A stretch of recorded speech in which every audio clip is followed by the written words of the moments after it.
The sun dipped low over the rolling greens as I swung my club, finishing a respectable round of golf, 7 over par, not my finest hour, but satisfying after a long week. The crisp air carried the faint scent of freshly cut grass, and the distant hum of a lawnmower blended with the chatter of birds settling into the trees. For years, my buddy Matt and I had carved out this ritual, meeting a couple of times a month to trade swings and stories. Matt, a burly guy in his early 50s with a booming voice that could fill a room, had a decade on me. We'd hit it off 6 years back when Becky and I moved into our cozy suburban home, just a few doors down from his sprawling place. He worked in real estate, riding the waves of a volatile market, sometimes flush with cash, sometimes scraping by during the slow seasons.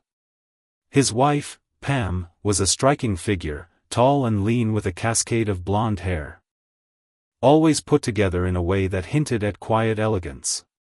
She stayed home, pouring her energy into raising their son, Chad, a lanky 18-year-old who'd just wrapped up high school and was gearing up for college. Pam and Becky bonded instantly, their friendship blooming into a steady rhythm of coffee dates and long walks around the neighborhood.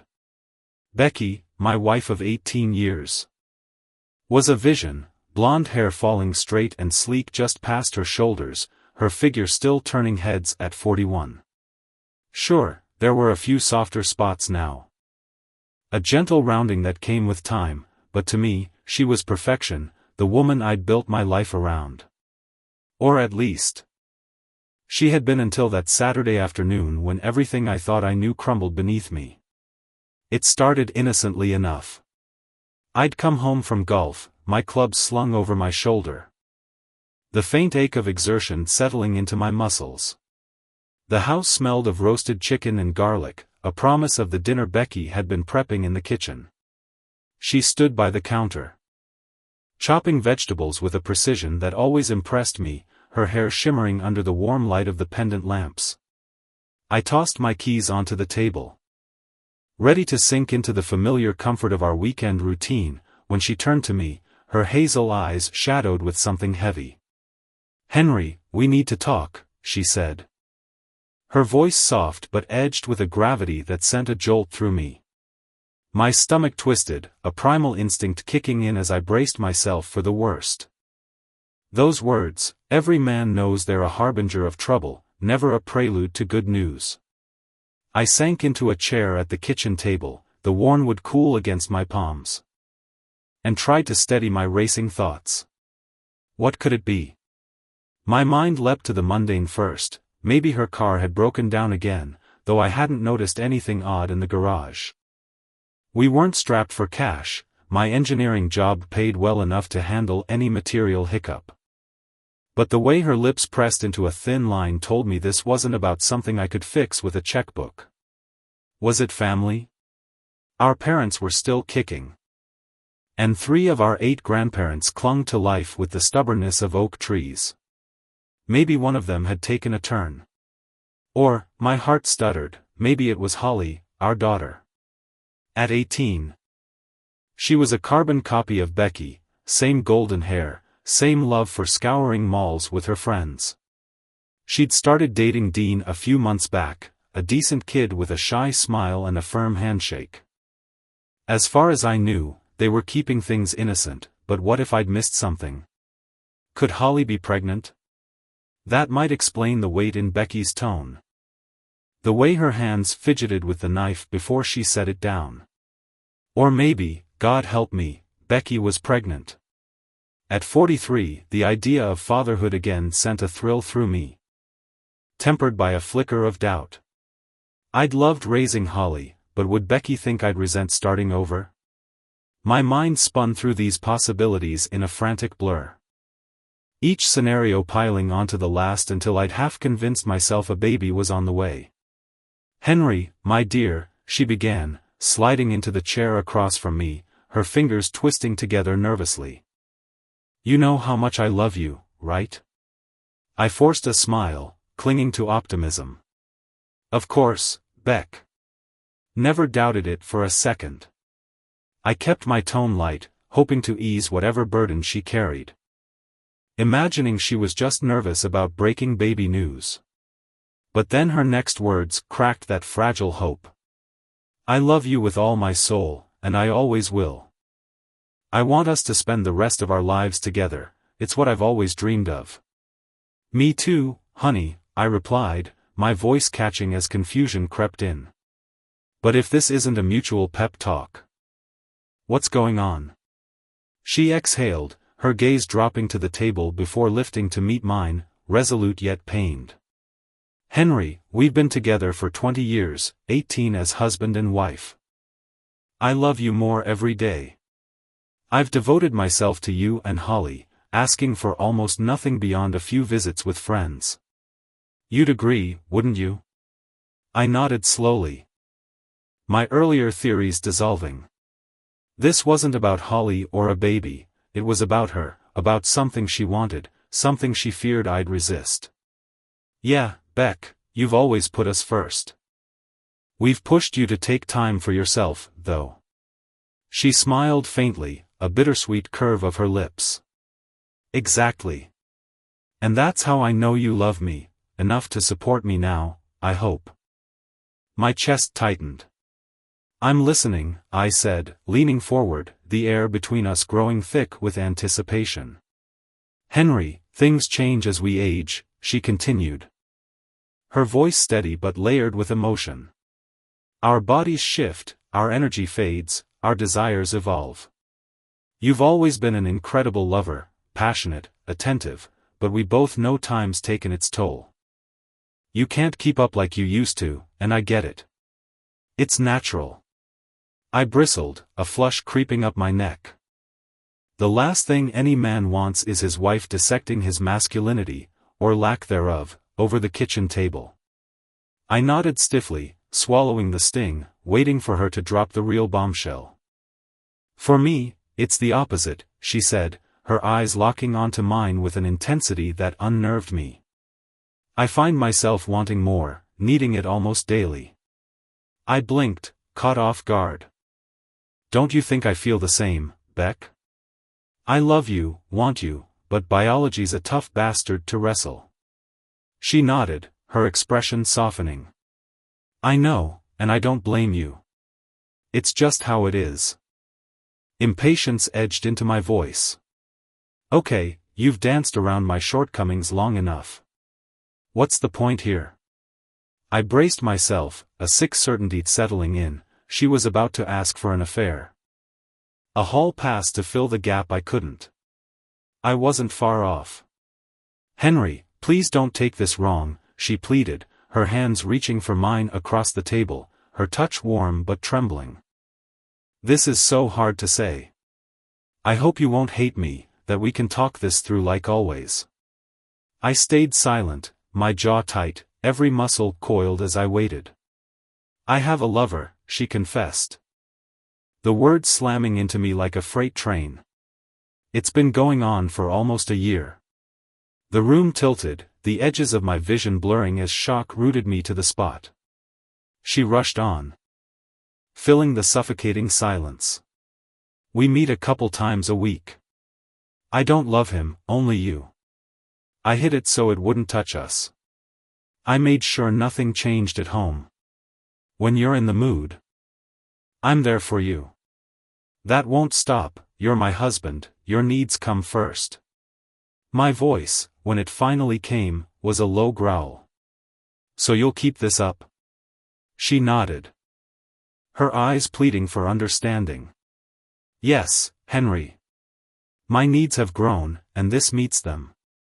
But it doesn't change how I feel about you or what we have. Nothing will. Who is he? I demanded, my hands clenching into fists. I'm not telling you, she said firmly.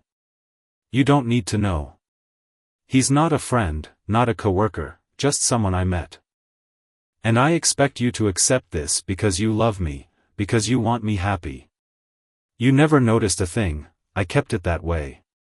The alternative is divorce, alimony, child support. You'd move out.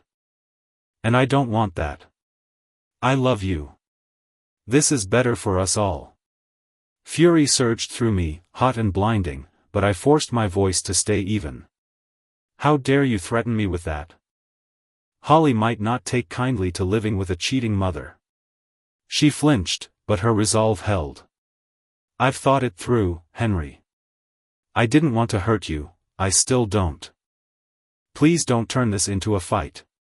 Don't call me honey, I snapped, shoving back from the table, the chair scraping harshly against the tile. Being pissed off might not fix this. But it sure as hell feels good right now. You've played me for a fool, and now you're dangling me like a puppet. She sighed, her shoulders slumping. I get that this hurts, but it won't change us. You didn't see it before, and you won't going forward. It's just something I do for myself, it doesn't take anything from you. Think of it like volunteering, a side thing. I barked a bitter laugh. Why come clean now? You've lied and schemed for a year, why spill it today? Her gaze faltered, then steadied. I never lied, Henry. I omitted, yes, but when we married, I meant every vow. He's not some jerk, he's kind. I sought him out, not the other way around. That makes you worse, I shot back, my voice trembling with rage. He's still a bastard for sleeping with a married woman. She pressed on, ignoring my outburst. I'm telling you now because he's taking me to Hawaii for a week. Like our first anniversary trip. I stared at her, disbelief crashing over me like a wave. You're kidding. You jet off with your lover, I sit here working, then welcome you back with open arms? What did I do to earn this disrespect? Her eyes shimmered with tears. But her voice stayed firm. Nothing, Henry. This isn't about you, it's for me. It doesn't touch what we have. I don't understand what you don't see here. The kitchen fell silent. The weight of her words pressing down on me, a betrayal so deep it carved a hollow in my chest. Outside, the world carried on, birds chirped, a neighbor's lawnmower growled, but inside. My perfect life lay in ruins, and I didn't know where to begin picking up the pieces. The late afternoon sun dipped low, painting the living room in hues of amber and gold. Its warmth seeping through the windows and spilling across the worn oak floor. I sat on the edge of the recliner, my hands fidgeting with the frayed hem of my shirt. The weight of our fracturing family pressing against my ribs like a vice. Becky stood by the kitchen counter, her suitcase resting against the wall, a silent sentinel of her impending departure. What about Holly? I asked, my voice rough with unease. What are you going to tell her about this trip? We've always gone as a family, and now you're heading off alone. The words tasted bitter. Each one a reminder of the traditions we'd built over years, now unraveling before my eyes. Becky barely glanced up, adjusting the strap of her purse with a casualness that stung. I told Holly my friends and I are taking a little getaway. It won't mess with our summer family vacation. She was fine with it, laughed about it, even. Her tone was light, almost dismissive. As if this were just another errand. I felt a pang of disbelief twist in my gut. You think I'm going to let her believe that? I shot back, my voice rising. What proof do you have, Becky? That's all you've got, your word. She'd rather trust me than you. The accusation hung between us, sharp and heavy. She met my gaze then, her hazel eyes cool and unflinching. I showed her some brochures, Henry. Promised I'd fill her in when I get back. I've got it covered, you can do whatever you want. Who cares what you think? If you don't like it, tough luck. Her words sliced through me, her indifference a blade I hadn't expected. I clenched my fists, grappling with the storm brewing inside. How do you expect to stay married to me after this? We love each other, when you come back, everything's supposed to just snap back to normal? My plea was desperate, a last grasp at the life I thought we'd agreed to preserve. She shrugged. Her expression hardening. I'm tired of arguing, Henry. Everything will be fine when I return, you'll see. Her confidence was unshakable, but it only fueled my frustration. She hadn't considered the fallout, the long-term scars this would leave. Even if we stayed married, and I doubted we would after this, nothing would feel the same. I made one final stand. My voice softening with vulnerability. Becky, don't go. Let's work on us, make things better. Please don't leave. My eyes searched hers, begging for a flicker of doubt, a sign she still cared. But she stepped closer to her suitcase, resolve etched into every line of her face. I'm going, Henry. But it'll be like it was before, I love you too much to let this change anything. Her words rang hollow, a promise she couldn't keep. I exhaled, defeated. Well, I tried. This has already changed everything, but you did your duty, told me your plans. Have a good time. The sarcasm dripped from my tongue, masking the ache in my chest. Unlike you, I don't lie to my spouse. I'll be in the carpentry shop if you need me. I turned toward the basement stairs. Her voice trailing after me. Be careful with those power tools when you're upset, it's dangerous. I ignored her, descending into the cool, shadowed refuge of my workshop. Her warning buzzing in my ears like a fly I couldn't swat away. The hum of the table's saw greeted me as I flicked on the lights. The scent of sawdust and oil grounding me in a space that felt more like home than the house above. I couldn't fathom her naivety, how she thought I'd just nod along to this betrayal. I loved her. God help me, but I wasn't about to bless her reckless escape with some stranger. Shock rooted me to the spot as I replayed her words, the audacity of her believing I'd accept this. Holly deserved the truth, my daughter, my bright, inquisitive 18-year-old, shouldn't be fed her mother's half-baked lies. If she didn't believe me, so be it. I'd take her to Hawaii myself. A trip we'd dreamed of for years, waiting until she was old enough to savor it. Now, Becky was ditching us for some guy, and I wasn't about to let that stand unchallenged. My mind churned with possibilities as I sanded a piece of cedar, the rhythmic motion soothing my frayed nerves. Divorce loomed like a specter, our state's no-fault laws meant I'd be stuck paying child support for Holly, who'd likely stay with Becky. I'd be footing the bill for everything. Supporting my wife and her new fling while I rotted in some dingy apartment. The thought of her parading strangers around Holly twisted my stomach. Who would she bring home? What kind of influence would they have on my girl?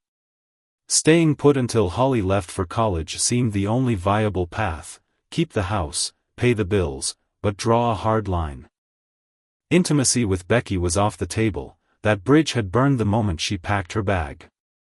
Hours slipped by in the workshop, the whir of tools drowning out the chaos upstairs. I was lost in the grain of the wood when the front door creaked open, Holly's familiar footsteps echoing through the house. She usually spent Saturdays with her friends or her boyfriend. Dean, a lanky kid with a mop of curls and a shy smile who'd won me over with his quiet respect. Today, though, she was home early. Maybe this was my chance to lay it all bare. To sit her down with Becky and let the truth spill out. She could decide who to believe. I wiped my hands on a rag, steeling myself to climb the stairs, when her voice drifted down, bright, casual, and shattering. Hey, Mom. Have you told Dad about your trip to Hawaii with Mr. Harrington yet? My heart stopped, the rag slipping from my fingers to the concrete floor. She knew. Becky hadn't spun her the friend's story, she'd told Holly the real deal, and my daughter didn't even flinch. Becky's laugh floated down, light and unbothered. He's sulking in the carpentry shop. He'll come around, he doesn't have a choice. I can't believe he's being so selfish. If he really loved me, he'd be happy I'm getting my needs met. He'll just have to accept I need a younger man. As long as he's comfortable, he's got no room to complain. I leaned against the workbench, my knees weak. Who was this Mr. Harrington? How did Holly know him? Becky's voice continued. Oblivious to the wreckage she was leaving behind. I told him, but he took it personally. His fragile ego can't handle that he doesn't fulfill me anymore. I said people change with age. But he still sees me as his woman. No respect. Holly giggled, a sound that used to warm me but now felt like a dagger. I'm glad I introduced you to Mr. Harrington, Mom. He's excited for the trip, has special plans for you. My breath caught. My own daughter, not just complicit, but an architect of this infidelity, relished my humiliation. Honey. Don't talk to him about our sex life, Becky chided, a rare note of discomfort in her tone. It's inappropriate. Holly's response was swift, unapologetic. You told me things weren't working with Dad, that it was time to take a lover like Grandma did. You said you never got the chance to meet someone, so I found him for you. You deserve some freedom. Becky sighed. True, but still, don't discuss it with Rick. You're underage, and he's your teacher. My world tilted. Rick Harrington, a teacher? Older than Becky, wealthy enough for Hawaii. And Holly's mentor? The pieces clicked into place, each one a fresh wound. My plans shifted in an instant. Staying under this roof with them was unthinkable. Harsh as it was to admit. Holly wasn't the innocent I'd raised, she knew right from wrong and chose this. Divorce wasn't an option yet, I'd still be on the hook for expenses until Holly graduated in June. Moving out was the answer, maybe bunk with my brother Michael, share an address, keep a household account for bills. I'd stay reachable by email and phone, but they'd get nothing extra. Holly's dream car? Off the table. I'd handled our finances for years, within 2 weeks, I could rearrange everything, keep Becky's credit cards active, find a new place. And wash my hands of this mess without fanfare. I trudged upstairs, the weight of betrayal clinging to me like damp earth. A shower was all I wanted, hot water to scald away the day, before grabbing dinner alone. As I pushed open the kitchen door, Becky and Holly froze mid-bite. Their forks hovering over plates of steaming pasta. Their eyes flicked to me, sharp and wary, though Holly's lips twitched, maybe a smirk, maybe nerves. It didn't matter. She bounded over. All false cheer. Hey, Daddy. She threw her arms around me, a ritual from simpler times, but I stood rigid, a statue of resentment. She pulled back, confusion clouding her face. What's wrong, Dad? I met their gazes, Becky's defiant, Holly's feigned innocence, and walked silently to the bedroom, my sanctuary for now. I'd move to the guest room soon, but tonight, I just needed solitude. The shower's hiss drowned out the world as I locked the door, though the flimsy interior latch was no match for Becky's persistence. She barged in minutes later. Steam curling around her as she planted herself in the doorway. What was that, Henry?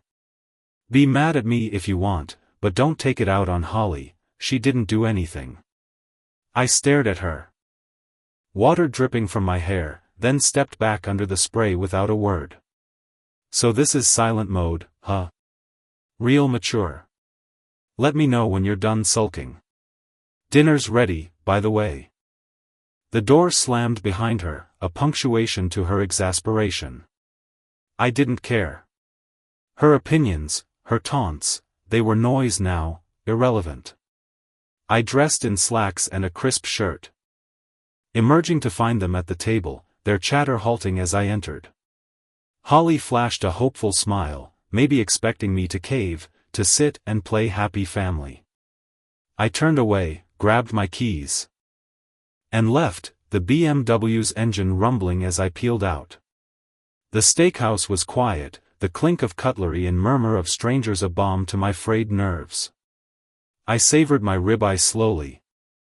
Scrolling news articles on my phone, anything to fill the hours. No calls came from home, no texts begging me back. After dinner, I caught a late movie, the screen's flicker numbing my mind until 12:30 a.m. I slipped into the guest room at 1 o'clock, the house dark and still, and collapsed into sleep. Peace was fleeting, though. Becky's voice jolted me awake at dawn. Her silhouette in the doorway a reminder of what I'd lost. "You're awake. Why'd you sleep here?" she asked, her tone teasing, suggestive. I sat up, exhaustion heavy in my bones. "Because I was avoiding you, Becky. I don't want to sleep with you." She smirked, reaching for me, but I rolled away, standing to face her. Disappointment flashed across her features, quickly masked. "Henry, it's still me, the woman you loved all these years, who loves you. Let me take care of you." Her plea was soft, almost convincing, but I shook my head. "You're not that woman anymore. That's not the heart you shared. As long as there's someone else, I'm out. It's simple, your husband or your boyfriend. Your choice." She laughed, a sound laced with pity. "You're not being reasonable. But that's okay. I can wait. You love me, you'll come around, see I just want to be happy. You'll give me this." She sauntered back to our bedroom, leaving me alone with my resolve. Sunday unfolded like Saturday's echo, me in the workshop, her upstairs, and the chasm between us growing wider by the hour. The workshop smelled of sawdust and oil. A sanctuary of splintered wood and humming tools where Henry had spent the day losing himself in labor. The late afternoon sun slanted through the grimy windows, painting the concrete floor in muted gold as he wiped sweat from his brow and headed home. Dinner waited, a quiet affair, the clink of forks against plates filling the silence. Work loomed tomorrow. So he'd returned at a decent hour, the weight of routine anchoring him. Holly, his 18-year-old daughter, had already retreated to her room, her door shut tight. While Becky lingered in the kitchen, her presence a soft insistence. She approached him again that night, her touch tentative, her eyes searching for something he couldn't give. Henry turned away. His refusal a wall between them, his heart a tangle of exhaustion and unspoken resentment.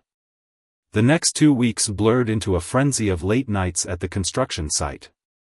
He'd never been so swamped, piles of blueprints, endless deadlines, the relentless grind of hammer and nail.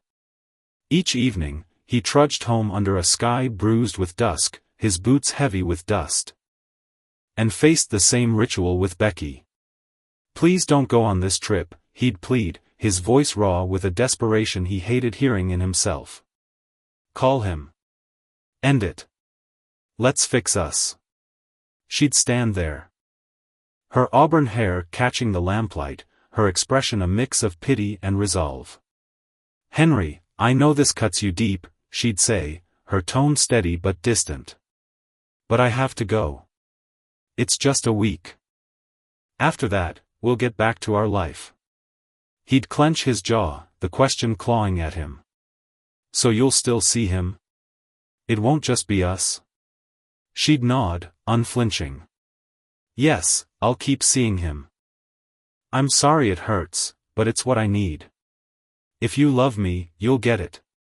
Night after night, the words echoed, a script they couldn't escape, until the eve of her departure arrived. Heavy with finality. Holly, though, had begun to thaw toward him. A few days earlier, Henry had overheard her whispering with Becky in the hall, their voices low and conspiratorial. It gnawed at him.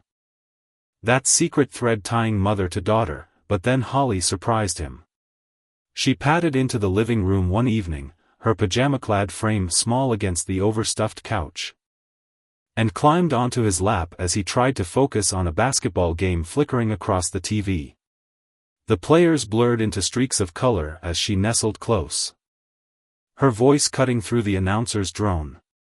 "Dad, stop dodging me. You're mad, and I don't know why. You always said talking fixes things, but you're clamming up."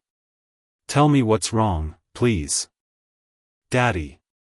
I love you. Her wide brown eyes, so like her mother's, shimmered with a sincerity that pierced him. He swallowed hard, the anger he'd buried rising like bile. I can explain why I'm upset, Holly, but there's someone better suited to tell you. Ask your teacher, Mr. Harrington. You're tight with him, close enough to set him up with your mom so she could step out on me. Maybe he's got the answers. Her face froze, shock rippling through her as she realized he knew. He'd pieced it together, the day he'd caught their hushed talk about the Hawaii trip. Becky's casual mention of Rick slipping out like a confession. Holly didn't flinch with guilt, though, her expression mirrored Becky's, calm, almost defiant. As if he were the one blowing it out of proportion. So you know I introduced them, she said, her voice steady, curious. How'd you figure it out? He leaned back, the couch creaking under him. I heard you and your mom that day she spilled about Hawaii. You think it's fine, don't you? She shrugged, a teenager's nonchalance masking something deeper. It's okay, Dad. It's just sex. She doesn't love him. The phrase hit him like a slap, echoing Becky's excuses. Why does everyone think that makes it all right? He snapped, his voice rising. Marriage isn't just sex and love, it's trust, loyalty. She stood, brushing her hair back. She's going anyway. Nothing you can do. Just keep doing your best, you'll get what you deserve. With that, she walked out, leaving him stunned by her cold dismissal, a miniature Becky in the making. The day Becky left dawned gray and heavy. She stood in the living room, suitcase by her side. Her floral blouse bright against the muted tones of their home. Holly buzzed around her, chattering about the trip with a glee that twisted Henry's gut. He retreated to the workshop. The whine of the tables saw drowning out their voices until the crunch of tires on gravel signaled the taxi's arrival. Becky's call floated through the air, my ride's here. Goodbye. And lingered. Expectant. He stayed silent, hunched over a half-finished birdhouse, sawdust clinging to his jeans. Not gonna kiss me goodbye? She asked, her tone light but edged with something needy. Nope. He replied, flat and final. The door clicked shut, the engine faded, and his marriage slipped away with it, a ghost dissolving into the morning mist. He took the week off while she was gone. A calculated absence. While Holly was at school, he hauled his life out of the house, clothes, books, the old guitar he hadn't played in years, loading them into his truck with mechanical precision. He shifted items from the guest room back to the master bedroom, a deliberate ruse to keep Becky guessing, to let her believe he'd stay. Divorce wasn't a word he spoke aloud. He wanted her to walk back into an illusion, to feel the rug pulled out later. A few days into her trip, Holly's guard dropped, she knew he knew, and the pretense faded. One night, his phone buzzed with Becky's name. He let it ring, unanswered, until Holly's chimed moments later. Hey, Mom. How's the trip? Sounds amazing. Yeah, he's here, but since he knows, no point hiding it.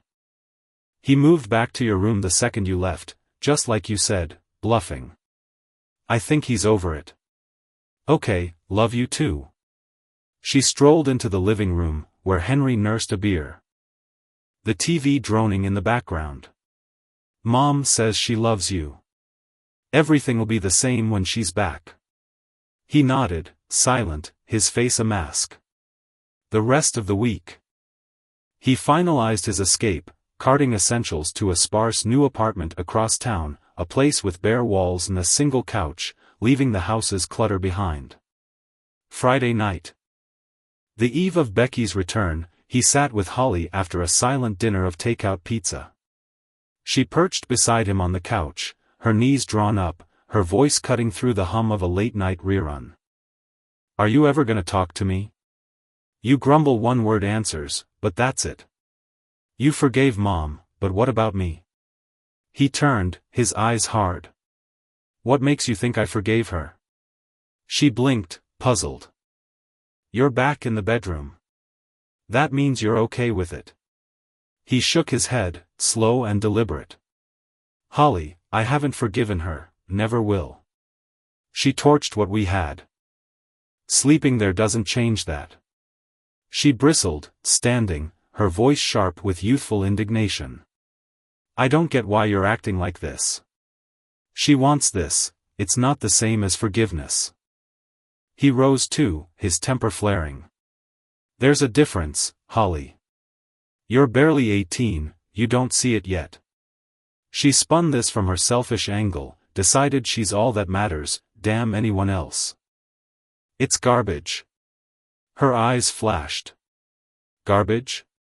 She was here for us every day of her life. When she finally did something for herself, it all fell apart for you. She couldn't have hurt you worse if she'd punched you. Her words landed like a fist, and he felt it, rage, betrayal, a searing hatred he'd never known, pulsing toward his own child. His face must have shown it, because her defiance cracked. Oh, Dad, I'm sorry, she whispered, horrified. Don't ever speak to me again, he said, voice low and lethal, turning away. She sobbed, chasing his shadow up the stairs. Dad, I didn't mean it, please, talk to me. He ignored her, stepping into the bedroom one last time, locking the door behind him. All night. He packed the remnants, photos, a chipped mug, the last threads of a life, his daughter's cries echoing faintly through the walls. At dawn, he slipped out, a ghost leaving a haunted house. Becky's return unfolded under a sky heavy with clouds.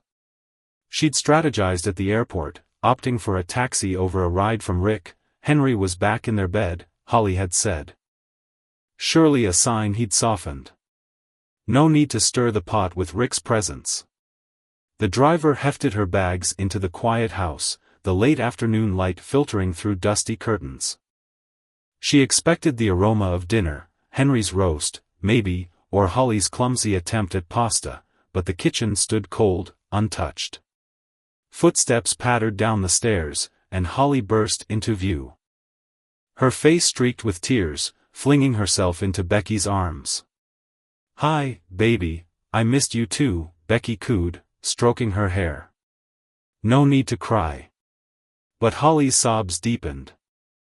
Her body shaking against Becky's shoulder, a grief too big for mere absence. Pulling back, Becky cupped her daughter's face, alarm tightening her chest. Sweetie, what's wrong? Where's Dad? Holly gulped air, struggling to steady herself, her words tumbling out after a long, shuddering pause. Dad, he moved out. I drove him away. Becky frowned, confusion warring with dread. What? You said he was back in our room.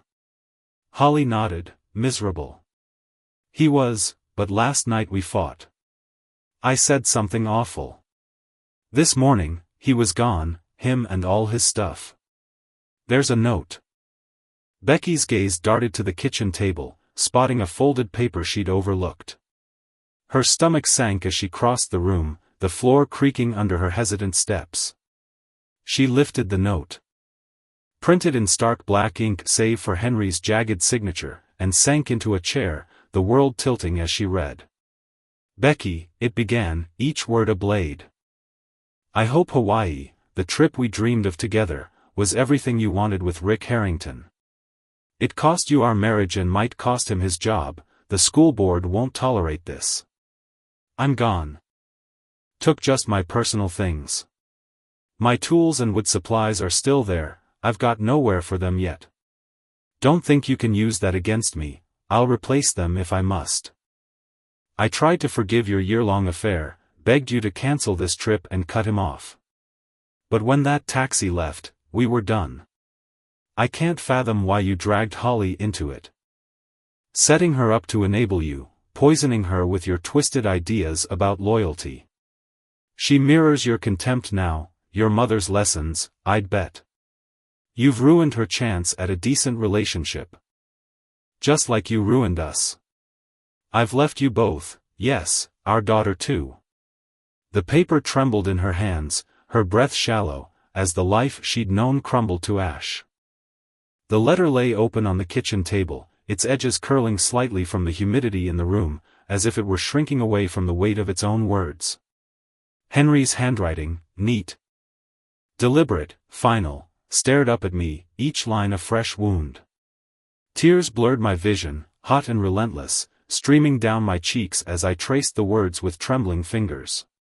He was gone. My Henry. The man who'd promised to love me forever, had walked away, leaving behind a meticulously arranged exit plan. The apartment bills would keep humming along, paid automatically as they always had been. And money would flow into the household account for groceries and necessities, enough to survive, but not to thrive. No lavish dinners, no spontaneous trips to the theater. Your pleasures don't concern me anymore, he'd written, and the coldness of it pierced me. But then came the sting of his next words. You've got assets you're willing to trade, maybe you can strike a deal. My breath caught, a sob choking in my throat. He'd left his email and phone number. But with a warning, don't expect him to pick up. Emergencies only. Anything I wanted, I'd have to beg for via email, and he'd decide if it was worth his dime. Don't bother pleading for me to come back or drowning me in excuses, he added. I'll delete them unread. Push me, and the mailbox goes too. Henry's brother Michael knew where he'd fled to. But Henry had locked that door tight, strict orders not to tell me or Holly a thing. Security at his office had been briefed too, we were persona non grata. If I tried to ambush him there, he'd shut me down just like he did Holly last Friday, when she'd unleashed a torrent of venom at him in a fit of teenage rage. I don't ever want to see or speak to any of you again, he'd told her. And now me. The finality of it crushed me. Our selfish choices, mine especially, had shattered everything. He wouldn't even be there to walk Holly down the aisle someday, when she finally roped in Dean or some other hapless soul. I've loved you both so fiercely, he wrote, and it kills me to do this. But your disregard has broken me. And I won't let you destroy what's left. My chest heaved as I set the letter down, my mind spinning. This wasn't how it was supposed to be. Henry was supposed to love me unconditionally. To see that this mess wasn't about him, or us. It was a mistake, a misstep, but not the end. It started innocently enough, over coffee with Holly. She'd been giggling about Dean, her latest crush. And I'd opened up about Henry, how steady he was, how safe, but maybe how predictable too. To win her trust, I'd let slip a family secret. Her grandma had strayed years ago when Grandpa slowed down. I'd laughed it off, but then I'd mused aloud, half joking, half curious, if I might do the same. That's when Holly's eyes lit up. At her next choir performance, she dragged me over to meet Rick. A friend of a friend. He was all charm and sharp edges, tall, with a smile that lingered too long and eyes that promised trouble. Henry and I had a great night after that, ironically. The warmth of Rick's attention sparking something in me I hadn't felt in ages. But Holly kept mentioning him, dropping hints like breadcrumbs. He's not married, Mom, she'd said casually. Doesn't want to be. Just likes to have fun. I took the bait, my pulse quickening at the thought. I found excuses to text him, small talk at first, testing the waters. Then one night, with Henry away on business, I invited Rick over for dinner, blaming the empty house and my loneliness. We ended up at his place instead, the air thick with wine and reckless energy. He didn't have Henry's depth, his tenderness, but there was a thrill in it, a raw, fleeting escape. I stayed the night, and we stumbled into it again in the morning. The sunlight harsh against my guilt. When I got home, Holly was waiting, her knowing smirk cutting through my haze. You were with Rick, weren't you? She teased. And we laughed about it like giddy schoolgirls swapping secrets. It felt intoxicating, like I'd slipped back into a younger, wilder version of myself. Henry came back oblivious. And I played my part, smiling, cooking dinner, curling up beside him, while Rick's touch lingered in my mind. It dawned on me then, I could have both. Rick wasn't some full-time professor tied to a schedule, he was free, flexible, happy to meet me a few times a week. We were careful, discreet lunches, stolen hours at his place. 4 months.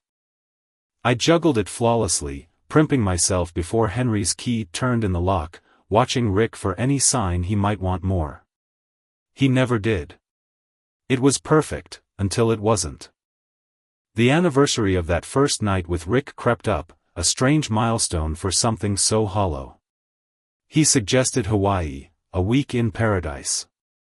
Henry and I had planned a trip there once. But I pushed that aside. The idea dazzled me, sun-soaked days, Rick's carefree grin, no responsibilities. But I hesitated. A housewife didn't vanish for a week without a story. And visiting family was too flimsy, Henry could call and check. Then I thought, Henry loves me. He'd understand. Rick even tossed out a line, point out how messy a divorce would be if Henry balked. I hated the deceit, loved Henry too much to stomach it forever, so I decided to come clean. I pictured it, I'd explain it was just physical, no strings. A little adventure to shake off the dust of our routine. Henry adored me, he'd want me happy, guilt-free. I gave him 2 weeks' notice, plenty of time to mull it over and say yes. I was wrong. His face twisted with hurt, then hardened into something unrecognizable. I'd misjudged everything, his pride, his love, his limits. Holly's blowout with him only fanned the flames, and now he was gone. I wiped my eyes, resolve hardening beneath the ache. Henry was the love of my life, and I wasn't letting him slip away. I'd find him, make him see reason. Maybe I'd pause things with Rick. Convince Henry it was over, then ease him back into my arms. Michael knew where he was, those brothers were thick as thieves, but he'd never crack. Fiona, though, Michael's bubbly wife, might. She'd always liked me, and a little charm could pry Henry's new address from her. Once I tracked him down, I'd weave my magic. He'd never mentioned divorce in that letter, proof he wasn't ready to let go. This never talk again nonsense was a bluff, a tantrum. He'd cave when he saw me, heard me out. He couldn't live without me, I was sure of it. Starting Monday, I'd call Fiona while Michael was at work, play it sweet and desperate. Until then, Holly and I would muddle through, licking our wounds. Meanwhile, Henry lounged by the pool at his new apartment complex, the sun warming his skin as he sprawled on a cushioned chair. The place was a step up, gleaming water, a gym. A sprawling common area for parties. He'd been here 2 months, the first week a blur of unpacking, the next few a fog of despair. He'd holed up in his living room, the TV's drone his only company. Replaying the wreckage of his family. Becky, the Becky he'd married, not the stranger she'd become, haunted him. 20 years of love, laughter, and quiet nights, all ash now. Finally. He'd snapped out of it, live or wither. The pool beckoned, the water too chilly for a swim but perfect for lounging with a book. He'd tried dating, a few awkward dinners, but no one stuck. His heart was still tangled in the past. An hour into his sun-soaked reprieve, a shadow fell across him. He squinted up, eyes adjusting to the silhouette of a woman, tall, striking. With long chestnut hair cascading over her shoulders and a figure that turned heads.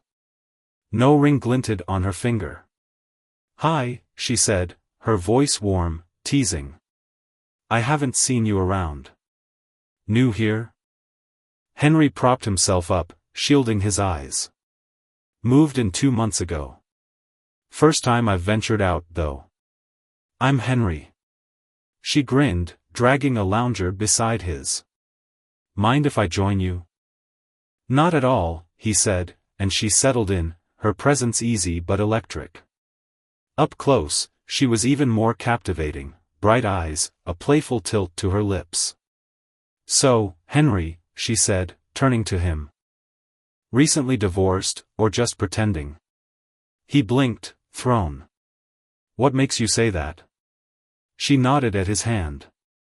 "Tan line and a dent where a ring used to be." "You're not subtle." He chuckled. "Caught off guard?"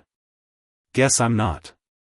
And I noticed you checking my finger, I saw you glance at yours too." She laughed, unabashed. "Fair. So? Divorced or not?" "Not yet," he admitted. "Took the ring off and left while my wife's in Hawaii with her lover." Her eyebrows shot up, intrigue sparking in her gaze. "Oh, that's a story. Spill it over dinner tonight?" Henry hesitated. Then smiled. "Any place you'd recommend?" "Somewhere nice," she said, leaning closer. "And you'll ask me to dance?" "My daughter's with my sister, so we've got all night." "Sounds perfect." Michelle," she supplied, lifting her sunglasses to meet his eyes. "And listen, Henry, I like you, and I can tell you like me. But I don't mess with married men, divorced or not. If you want this, fix that status." He grinned, a flicker of hope igniting. "Think I just found my reason to. But let's see how dinner goes first." They lazed by the pool another hour. A comfortable silence settling between them, saving their words for later. As Henry dressed for their date, Michelle's laugh echoing in his mind. He felt the first stirrings of something new, something that might just pull him from the ruins. "The weight of my marriage hung over me like a storm cloud, heavy and inescapable. I'd loved being married once, the comfort of it, the shared silences, the unspoken promises, but now? Now it was a hollow shell, cracked beyond repair. I wasn't sure I was ready to dive into something new, not with the tangled mess of emotions still clawing at me." Holly, my daughter, was at the heart of it all. Her words had cut deep. Jagged little knives flung with a fury I hadn't seen coming. She'd parroted her mother's venom, Becky's twisted logic that at her age, a woman should take a lover. A family tradition passed down like some warped heirloom. Holly had looked at me with those accusing eyes, expecting me to nod along like her grandfather allegedly had. I could still hear her voice. Sharp and unrelenting, echoing through the early morning as she'd stormed out after that final, screaming fight. It hurt, God, it hurt, but I understood she'd been molded by Becky's influence. Her young mind shaped by years of whispered philosophies I'd never subscribed to. I'd fight to mend things with her, to rebuild that bridge brick by painstaking brick. But Becky? I was done.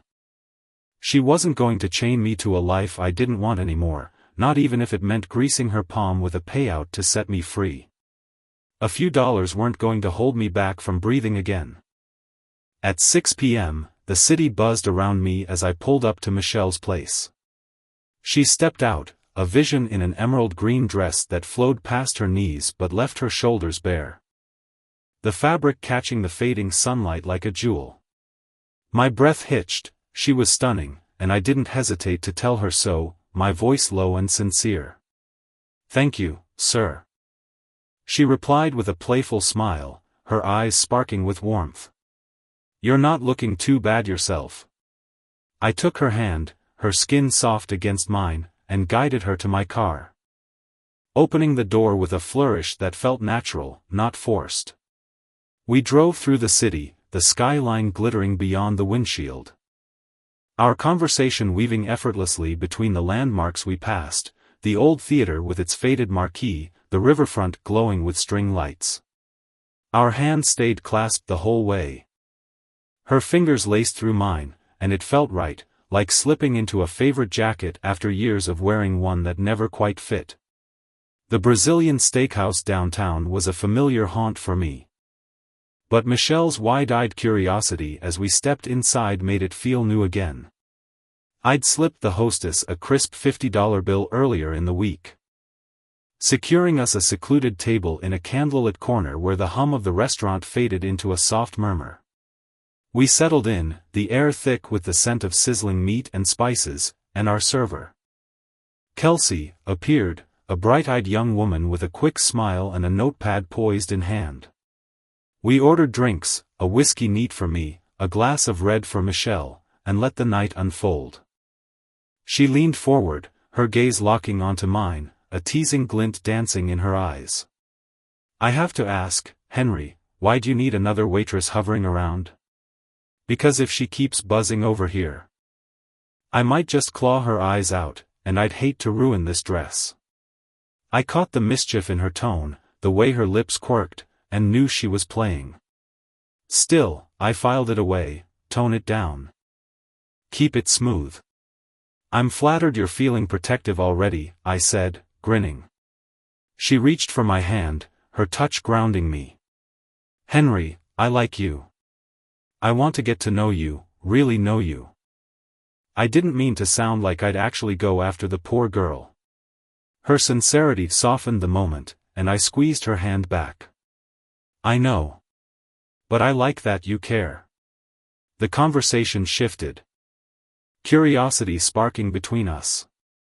So, what do you do? She asked, sipping her wine.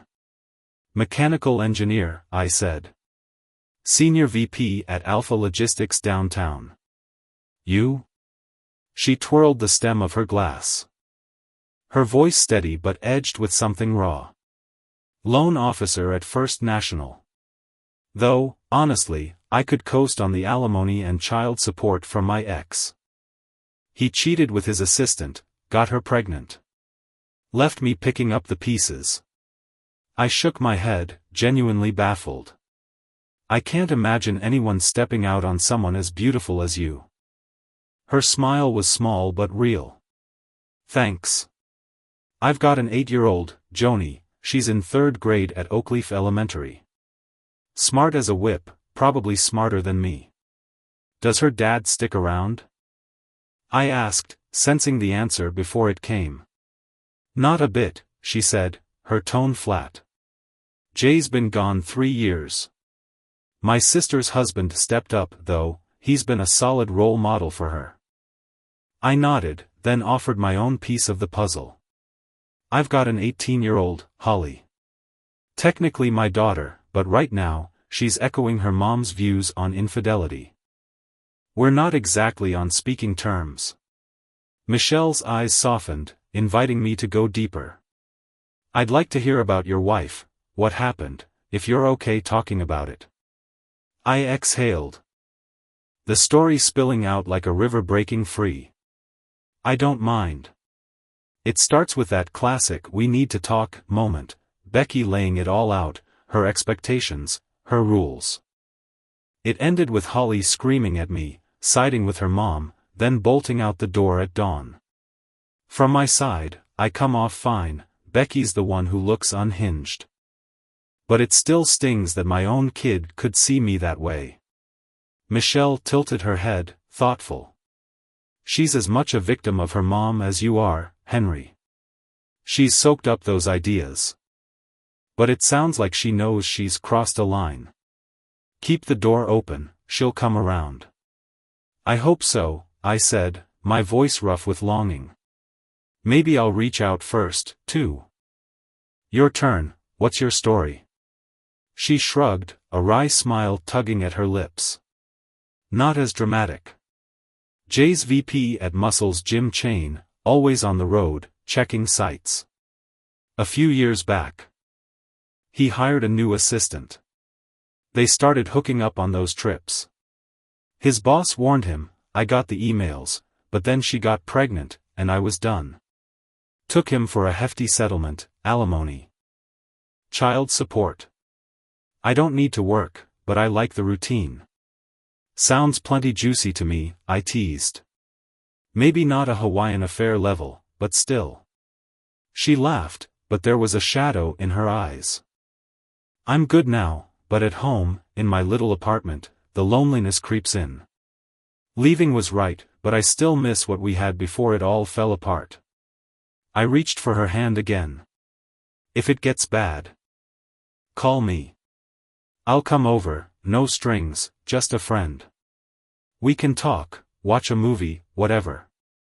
People helped me when I was low, I'll do the same for you. Her smile warmed the air between us. I might just take you up on that. Dinner flowed effortlessly, the food a blur of flavors, grilled meats carved tableside, rich sides, the clink of glasses. I stood at one point, drawn to her side of the table, intending a quick peck on her cheek. She turned slightly, welcoming it, her voice soft but bold. I'm looking forward to more kisses, longer ones, when you drive me home. I kissed her again, deeper this time, then slid back to my seat, my pulse humming. Later, we hit a dance club downtown, one catered to the over 30 crowd. Michelle, at 35, glowed under the dim lights, her dress catching every glance. Other guys noticed, tried their luck, asked her to dance, but she brushed them off with a polite smile, her eyes always finding mine. We danced close, bodies swaying in sync, the music wrapping around us until nearly 2 a.m. At her apartment door, she lingered, her voice soft. I had a wonderful time, Henry. Me too, I said. Meaning it. Tomorrow? Her brow lifted. Too soon. I thought there was some rule about waiting. No rule, I said, grinning. If I could see you sooner, I would. Good, she replied. Relief in her tone. I was thinking the same. I've got to grab Joni at 11, so before then. No intros to her yet, not till we've got a month under us. How many guys has she met? You'd be the first, she said, and my chest swelled. Breakfast at my place? I make a killer omelet. 8:30, she agreed. The knock came right on time. And I opened the door to Michelle in black yoga pants and a white long-sleeve top, looking impossibly fresh despite the late night. She held a bowl of sliced fruit in one hand, pulling me close with the other for a kiss that lingered. She breezed into my kitchen, eyeing the setup, bacon, spinach, cheese, while arranging her fruit on plates. I started the omelet, the sizzle filling the air, and caught her peeking into cabinets and drawers. Our kitchens are laid out almost the same, she said, a quirky grin on her face. I don't know why, but I love that. I laughed, plating the food, and we ate in easy silence, then moved to the sofa. We curled up, arms around each other, talking about nothing and everything until she had to leave for Joni. I walked her to her car, kissed her again, her lips warm against mine. Call me later, she said, sliding behind the wheel. I watched her drive off, the gate clanking shut behind her, and felt something shift, a lightness I hadn't known in years. Monday morning, I was on the phone with a friend from Alpha, asking about his divorce lawyer from years back. Mine was decent, Henry, he said, but my ex's? She was a shark, made Jaws look tame. Use her. He gave me the name, Miss Duncan, and I found her online. Becky didn't want the split, so I knew she wouldn't push it. But I was done waiting. Michelle was why, her laugh, her touch, the way she made me feel alive again. I wasn't sure if I needed the divorce final or just filed for her to be content. But I booked a Wednesday slot with Miss Duncan anyway. Her assistant warned me she rarely took male clients, busy woman, high standards. I'd have to pitch hard in that first meeting. She'd either take me or pass me to a junior. That night, Michelle and I talked on the phone, her voice a steady anchor. It'll be worth it, she promised when I told her about the lawyer. And I believed her. Wednesday morning, my brother Michael called, his tone casual but urgent. Becky's losing it, man, she's hounding Fiona for your address. Fiona's holding her off. But she's getting desperate. Thanks, Mike, I said, gratitude thick in my voice. You and Fiona are saints. Anything I can do, just say it. No sweat, he replied. She tried the office early on. But the secretary laughs her off now. Just heads up. The lawyer meeting loomed, and I felt ready to cut the cord, to build something new with Michelle, one step at a time. Denise Duncan had always envisioned her career in law as a beacon of hope for women tangled in the messy web of divorce. She'd thrown herself into the field with a fierce determination to lift them up, to give them a fighting chance against the chaos of broken vows. But as the years wore on, her perspective shifted, cracked open by the harsh reality she couldn't ignore. Some women, she discovered, weren't just victims, they were the architects of their own marital ruin. It was a bitter pill to swallow, and it gnawed at her sense of justice. So, reluctantly at first, she began extending her expertise to men too. Carefully picking cases that aligned with her redefined moral compass. One line she refused to cross, though, was representing adulterers. She'd seen too much betrayal. Too many lies uncovered by the sharp-eyed investigators she relied on. When I walked into her office, armed with a stack of damning evidence from a private investigator's report about a certain island getaway, she didn't hesitate. My case landed squarely in her lap. Women like Becky, she said. Her voice tight with disdain, drag the rest of us down. They make it easy for men to justify treating us like dirt. She leaned forward, her eyes glinting with conviction. And suggested we wield the investigators' findings like a weapon in the divorce proceedings. The temptation dangled there, sharp and enticing, but I wavered. Becky had given me 2 decades of solid years, 20 years of laughter, fights, and raising our daughter Holly together.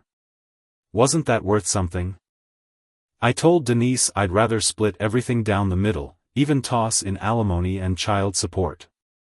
She nodded, her lips curling into a faint, approving smile. That's more than fair, she said. But if Becky pushes back, we've got the affair in our back pocket. The school board's already sniffing around Rick, her lover. He could lose his job over this. And those family volunteer groups she loves so much? They'd drop her faster than you can blink once those photos hit the table. It was a nuclear option, and she left it up to me. That evening, I sat alone in my apartment, the weight of the day pressing down on me like a storm cloud. My stomach growled, but my mind was too tangled to care much about food. I was halfway to grabbing my keys for a quick bite out when a soft knock jolted me out of my thoughts. I opened the door, and there stood Michelle, her arms cradling a wicker picnic basket. A stack of plates balanced precariously on top. Her warm smile caught me off guard, and before I could think, I took the bundle from her and pressed a kiss to her lips. Well, that's one hell of a hello, she laughed, her eyes sparkling with mischief. I missed you too. Where's Johnny? I asked, peering past her. Oh, one of his buddies lured him away with pizza, she said. Stepping inside. I figured you hadn't eaten yet, and I was dying to hear about your lawyer visit. She set the basket down and started unpacking, brisket, potato salad. A bottle of tangy barbecue sauce, and the smoky aroma instantly filled the room. As we ate, sprawled across my tiny kitchen table, I spilled everything about Denise and her strategy. Michelle listened. Her fork pausing midair as she processed it all. You're kinder than I was, she said after a moment, her voice soft but edged with something raw. Jay and I only lasted 9 years. And I wasn't nearly as generous. Do you think you should push harder? I shrugged, picking at a piece of brisket. Depends on what I can live with. But I like knowing I'm playing it fair. If we ever argue, you'll see I'm reasonable, unlike Jay, from what you've told me. She stayed for a couple of hours, the conversation drifting between bites of food and sips of iced tea. Until her phone buzzed. Johnny and his crew were on their way back from the pizzeria. I walked her halfway to her place, the cool night air brushing against us. She stopped me before we got too close. Cautious about Johnny spotting me. I watched her disappear inside, a pang of frustration settling into my chest as I trudged back home alone. Meanwhile, Becky was unraveling in her own world. A chaotic spiral I could only glimpse from the sidelines. She'd been leaning hard on Rick ever since Henry, her husband, my soon-to-be ex, walked out. Before he left, I'd met Rick twice a week. A casual escape from the monotony. After Henry bolted, it ramped up to 3, sometimes 4 times, a desperate grab for something, anything, to fill the void. But now Rick was pulling back. His excuses piling up. The school board's breathing down my neck, he'd told her, his voice clipped over the phone. They're investigating, and I can't risk giving them ammo to fire me. The union's got my back, but it's dicey. Becky sat in her dimly lit living room.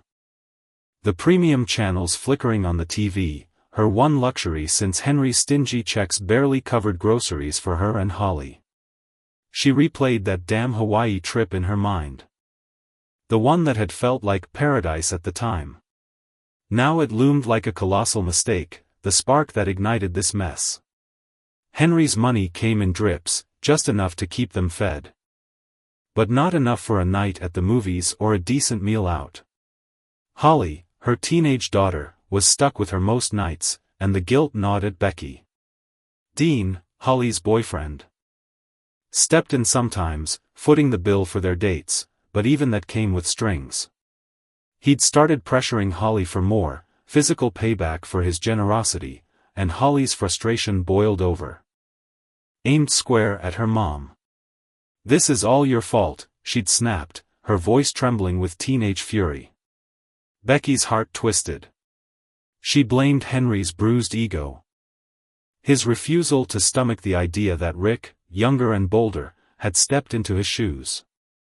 She still loved Henry, in her own fractured way. But when he came crawling back, if he ever did, he'd have to meet her demands or accept that she'd found someone else to lean on. Friday morning dawned bright and crisp, the clock ticking toward 9:45 when my phone buzzed. I was at work, elbow deep in spreadsheets, when Becky's name flashed across the screen. She'd likely gotten the divorce papers around 9:30, and I let it go to voicemail. Curiosity itching at me. When I finally listened, her voice exploded through the speaker, raw and furious. "Henry, this is out of control. I tore up those papers, I'm not signing a damn thing. We're not divorcing. You need to get that through your head. We have to meet, talk this out, move forward together. Call me now." Her tone didn't surprise me one bit. She'd fight tooth and nail. Convinced she was the righteous one in this mess. I'd hoped for a flicker of humility, a crack in her armor, but no, she still saw her affair as some inevitable quirk of life. My failure to accept it the real crime. I hadn't played the investigator's card yet, but it was looking more and more like the ace that'd end this war. The guy had struck gold in Hawaii. Becky and Rick hadn't bothered hiding a thing out there, too drunk on sun and freedom to care. That night, I had plans with Michelle, a bright spot in the gloom. We'd only met a week ago, but she'd already carved out a space in my thoughts. Tonight, I'd meet her sister Lori and her husband Jeff, a trial by fire with the kids stashed at a friend's place. I was nervous, my palms damp as I knocked on Michelle's door. She opened it, and my breath caught. She stood there in a knee-length purple dress, the back dipping low, paired with sleek black heels that clicked softly on the floor. We met Jeff and Lori at a cozy restaurant, settling around a square table. Michelle sat to my right, Lori to my left. And I couldn't shake the feeling I was on display. "So, you're mid-divorce," Lori said, cutting straight to it. "How's that going?" I glanced at Michelle, her expression neutral. "Leaving me to fend for myself." No big deal, I said, steadying my voice. Becky got the papers today, but she's fighting it. I'm not staying married to her, she can't force that, but she'll drag it out. We've got proof of her affair, though. It won't sway the divorce much, but it could pressure her. The volunteer groups she loves might care more than her cheating mom ever will. Lori tilted her head. And you expect Michelle to wait through this? I met her gaze, unflinching. I don't expect anything she doesn't want to give. If she walks, I'll be gutted, but I'll respect it. I hope she waits, I'm doing this for her, because she's worth it. Jeff grinned. Impressed I didn't buckle, while Lori just studied me, weighing my words. All right, Jeff said, clapping my shoulder. You pass for now. But you'd better hold your own on the dance floor. The night unfolded beautifully, Michelle and I stuck close, only parting when Jeff twirled her around the floor, a playful sibling-in-law spin, while Lori, tall and willowy with her straight blonde hair, took me for a turn. Michelle told me what your wife did, she said mid-step. I'm sorry. It must have wrecked you. I nodded. It did. But Michelle patched me up. She's special. Lori smiled faintly. She likes you, a lot. Don't break her heart. I won't, I promised, meaning it. Back at the apartment complex. Michelle had to dash off to grab Johnny, leaving me with a quick goodnight kiss that lingered in my mind. I'd barely settled into bed when another knock startled me. Through the peephole. I saw her again. She kissed me hard, whispered, "Call me tomorrow," and vanished into the night. Across town, Becky was scrambling. She couldn't afford a lawyer. But Henry's filing meant he'd cover the costs. Her new attorney laid it out, sign or not, the divorce was happening. A judge would settle it. Probably close to Henry's terms, house for Holly's senior year +1, child support for 3 years after. It was more than fair, but it still felt like a gut punch. Why had she risked it all for Rick, who dumped her the second the thrill faded? Holly was a wreck, missing her dad's steady presence, and Becky's world felt like it was crumbling, brick by brick. 2 weeks later, the divorce ticked along, Becky still refusing to sign, clinging to a marriage already gone. The papers sat in a messy pile on my desk. A constant reminder of the chaos I'd been trying to escape. I'd thought about seeking counseling once, hoping it might untangle the knots in my mind. But the idea quickly fizzled out. It felt like chasing a mirage, a waste of precious time I didn't have. Instead, Michelle became my refuge. We stole moments together whenever life allowed. Sometimes just a fleeting handful of minutes after she'd tucked Johnny into bed. Her soft sighs as she closed his door echoed with exhaustion and tenderness. A mother's quiet victory over another long day. Thanks to Lori, our guardian angel in the form of a babysitter, we managed to carve out a couple of evenings each week. Lori's warm hazel eyes twinkled when she made her simple request. All she asked in return was that we'd one day confess our feelings to each other.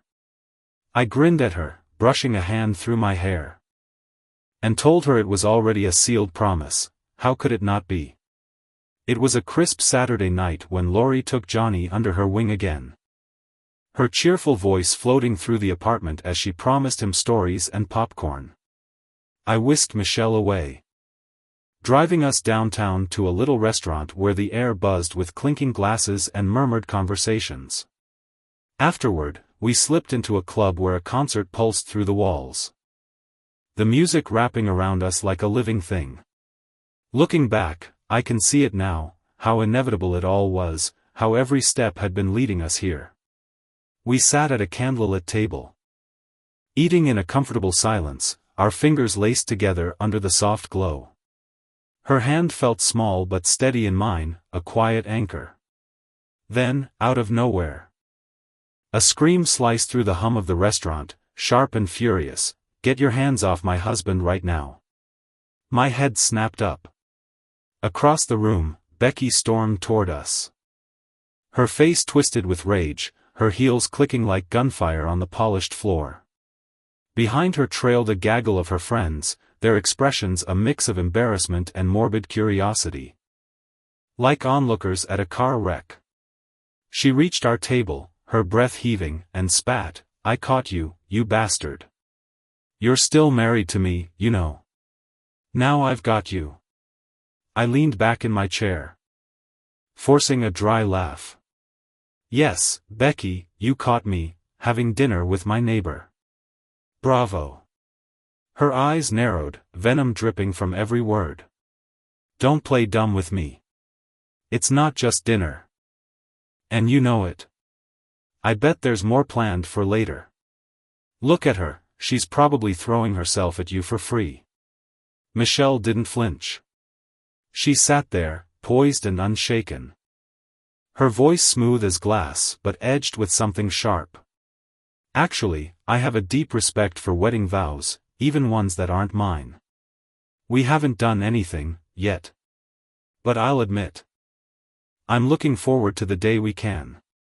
Thanks for walking away from him, Becky."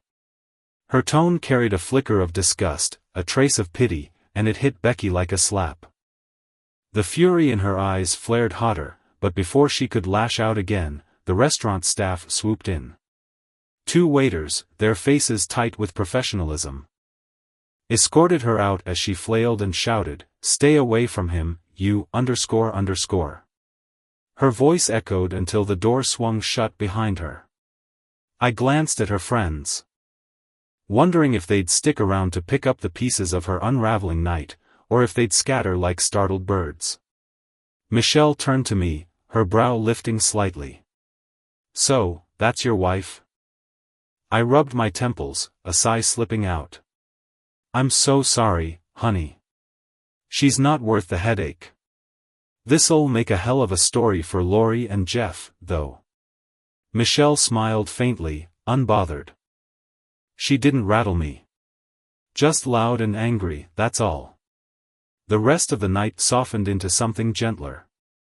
We skipped the dance floor, opting instead to sink into plush seats and let the band's melodies wash over us. Michelle nestled close, eventually sliding onto my lap, her warmth seeping into me. At first, her perfume, a light, floral whisper, filled my senses, but as the hours slipped by, it faded into something rawer, more her. Our hands stayed clasped on the drive home, her fingers tracing idle patterns against my skin.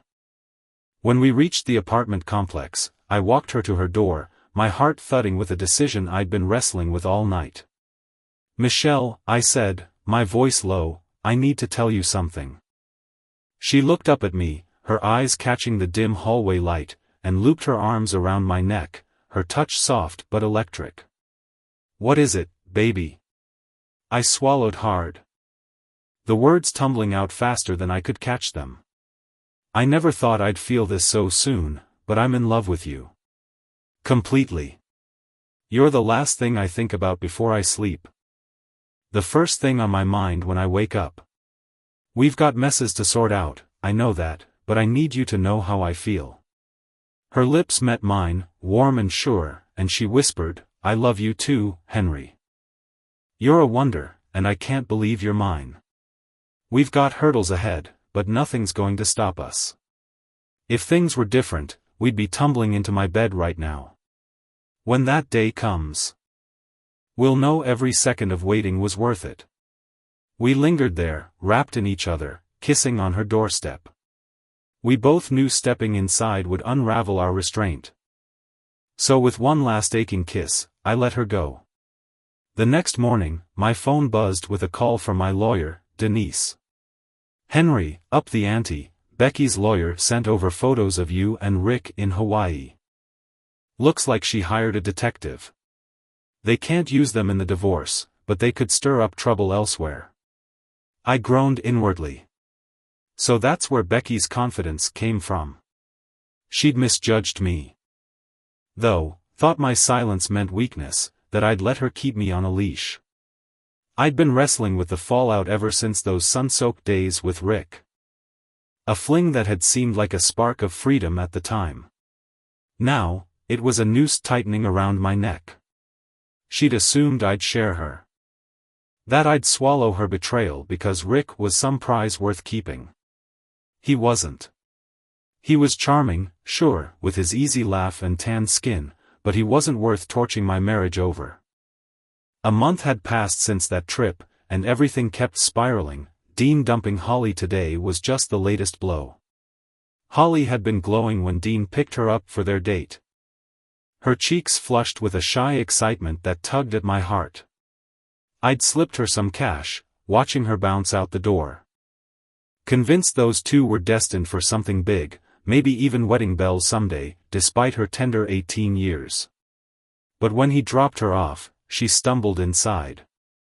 Tears streaming down her face, and bolted to her room. The door slammed, a sound that rattled through me. I followed, finding her curled on her bed, sobs shaking her small frame. I climbed in beside her, stroking her hair for 15 minutes until her breathing steadied. Dean left me, Mom, she choked out. Everything was perfect, what happened? I pressed gently. And she spilled it all. He kept pushing for sex, but I said no. Then he said he expected more from me, because of you. That I'm just like you in every way. Her voice cracked with anger. I told him what you told me, that it's normal for a woman to need a lover because men fade while women's needs grow. He asked if he'd have to expect the same from me if we married. I didn't know what to say, so he ended it. He thinks I'll cheat too. The words hit me like a punch. It must have been that damn school hearing, Rick's misconduct case. Someone had gotten the transcript, and my name was tangled in it. I wasn't naive, I knew society sneered at women like me, but I'd thought I could keep it quiet. I'd assumed Henry would tolerate it. That he'd stay silent rather than admit he couldn't satisfy me.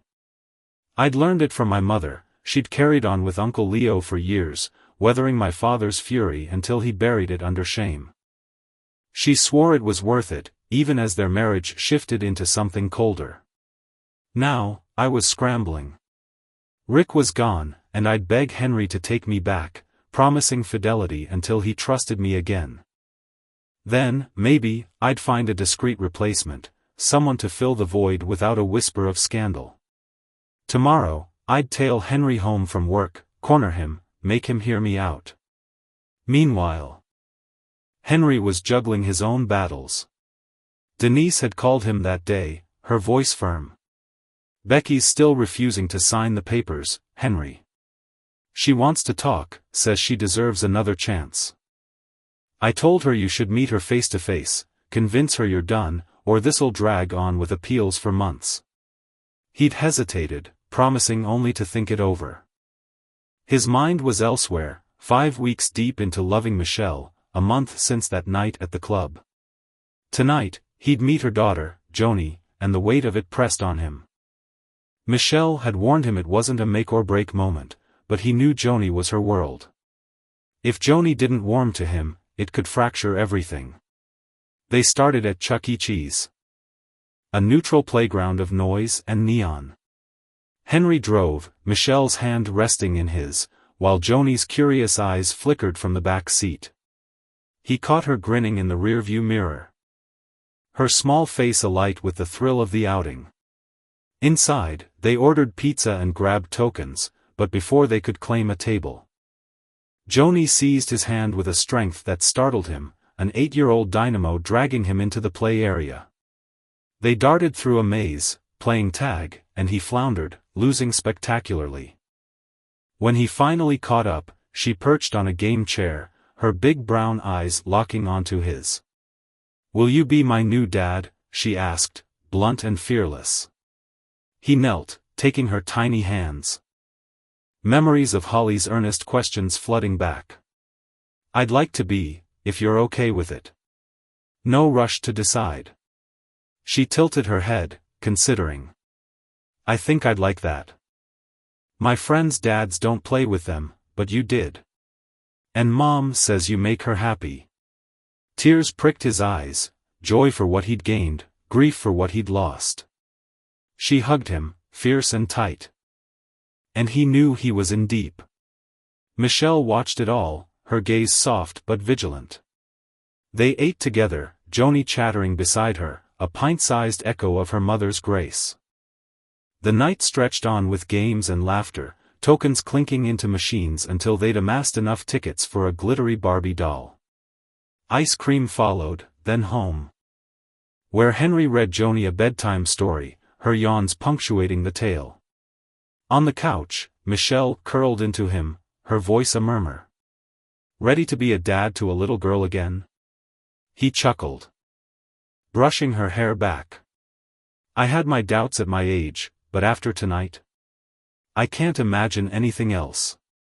She looked up, eyes gleaming. And one of our own. His heart swelled. Nothing would make me happier than a child with you, and being Joni's dad too. She grinned, whispering she couldn't wait for his divorce to end. They spent the night tangled together. His phone off, oblivious to Denise's voicemail. Henry, Becky's signing next week. It's over. That night, he slept soundly, his old life crumbling, a new one rising in its place. That morning, sunlight spilled through the curtains, casting a golden glow across my bedroom, but inside, a storm brewed in my chest. I'd woken up with a fire in my gut. Ready to claw my way through this crumbling marriage to Henry, determined to fight until the bitter end. But then I heard it, a soft, broken sob echoing from down the hall. I crept toward Holly's room. My bare feet silent against the hardwood floor, and peeked through the cracked door. There she was, my 16-year-old daughter, curled up on her bed, her knees pulled tight to her chest. Tears streaming down her flushed cheeks. Her golden brown hair clung to her face, damp with sorrow, as she clutched a pillow like it was the only thing anchoring her to the world. Dean, her boyfriend of nearly a year, had walked out on her the night before, leaving her heart in pieces.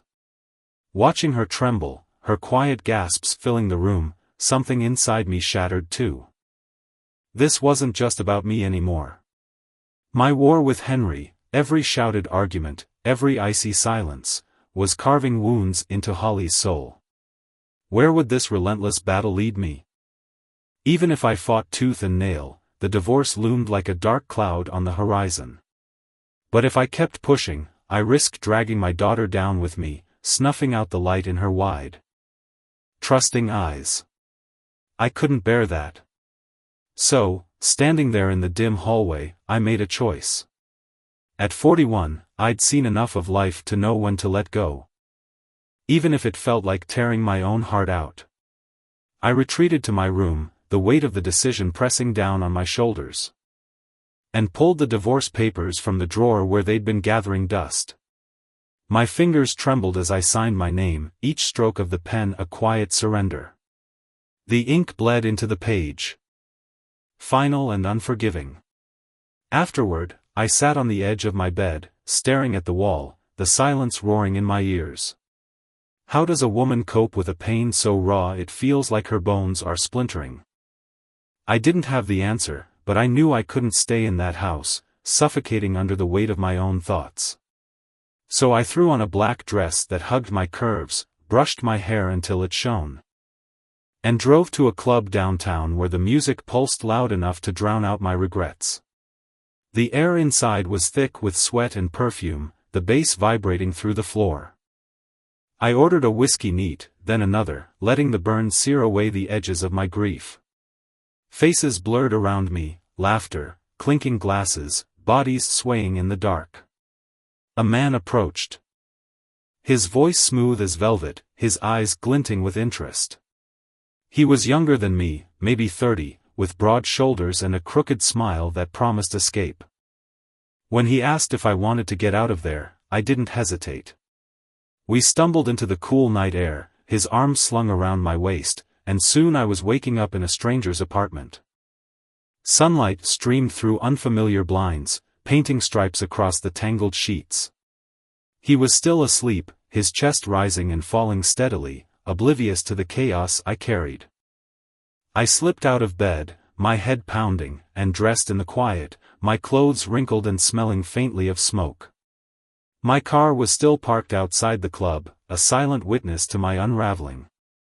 So I called a taxi to retrieve it, the driver's small talk buzzing like static in my ears. Back home, I stood under the shower's scalding spray, letting it wash away the night. Then collapsed into bed, exhaustion pulling me under. Holly spent that night at her best friend Leslie's house, a petite girl with a sharp wit and a laugh that could lift anyone's spirits. I'd texted Leslie's mom to arrange it, grateful that my reckless spiral hadn't cost Holly her closest confidant. The weekend offered a lifeline. I spent it with Michelle and her son Johnny. Two souls who'd become my tether to something good. Saturday, we wandered through the zoo, Johnny's small hand in mine as he marveled at the giraffes stretching their necks toward the sky. His wide eyes sparkled with wonder, and Michelle's warm smile beside me felt like a balm. Sunday evening, we drove to Laura and Jeff's house for dinner. Their home was a cozy sprawl of wooden beams and soft lighting, the backyard alive with the scent of charcoal and sizzling meat. Jeff stood at the grill, a tall figure at 6'4", towering over my own 6'2" frame. He was fit, his arms still carrying the strength of his college baseball days, and at 40, he wore his years with a quiet confidence. Laura, 38, flitted between the kitchen and the patio, her dark curls bouncing as she corralled the kids, Johnny, Alexis, and Marcus, who'd grown up thick as thieves. While the sisters chatted and kept the children from tumbling into mischief, I lingered by the grill, the heat warming my face as Jeff flipped burgers with practiced ease. We talked about everything, his 15-year marriage to Laura, the way her laughter still lit up his world, how she was the heartbeat of his every day. "She's why I keep going," he said. His voice low and steady, his eyes softening as he glanced at her across the yard. "I just want her to look at me and feel proud she said yes all those years ago." I nodded, a lump rising in my throat. "You're doing it right, Jeff. She's got that glow, someone who knows she's built the life she dreamed of." He grinned, clapping me on the shoulder. "You've got a good one too, Henry. Michelle's crazy about you. I've known her forever, and after what Jay did, she poured everything into him. She'd never stray, not a single step." His words sank deep, soothing a fear I hadn't dared voice. Michelle was my rock, her loyalty unshakable, and I couldn't imagine giving myself to her if I doubted that. "I know she wouldn't," I said, my voice firm. "That's why I can love her like I do." The weekend left me buoyant, hope flickering like a flame in my chest. If luck held, I'd get Becky's signature on the papers soon, maybe even that week, and file them with the court. 90 days later, I'd be free to marry Michelle. To stand with her under a sky full of promise and slip a ring onto her finger. I could already see it, her in white, her hazel eyes shining, Johnny cheering from the front row. But as the days blurred into a haze of liquor and fleeting encounters, my grip on time slipped. Was it Wednesday? I couldn't tell anymore. Since signing those papers last Friday, I'd been drowning my sorrows in strangers' arms, each night a desperate grasp at oblivion. The men got better after that first clumsy tumble, kinder, more attentive, but it didn't fill the void. Today, if it was Wednesday, I had to face the lawyer and finalize everything. The thought of losing Henry for good clawed at me. I loved him with every fiber of my being, his steady hands, his deep laugh. The way he'd planned our golden years together, spoiling grandkids and sipping coffee on foreign shores. That was the dream I'd torched with my own hands. Rick had been nothing, a fleeting distraction, a spark that fizzled before it could catch. But Henry was my forever, or so I'd thought. Now, I pictured him with that stunning brunette I'd seen him with at the restaurant weeks ago, her flawless skin, her youthful grace, her laughter ringing in his ears. The image twisted a knife in my gut. Had I handed him to her on a silver platter? Could I live with that?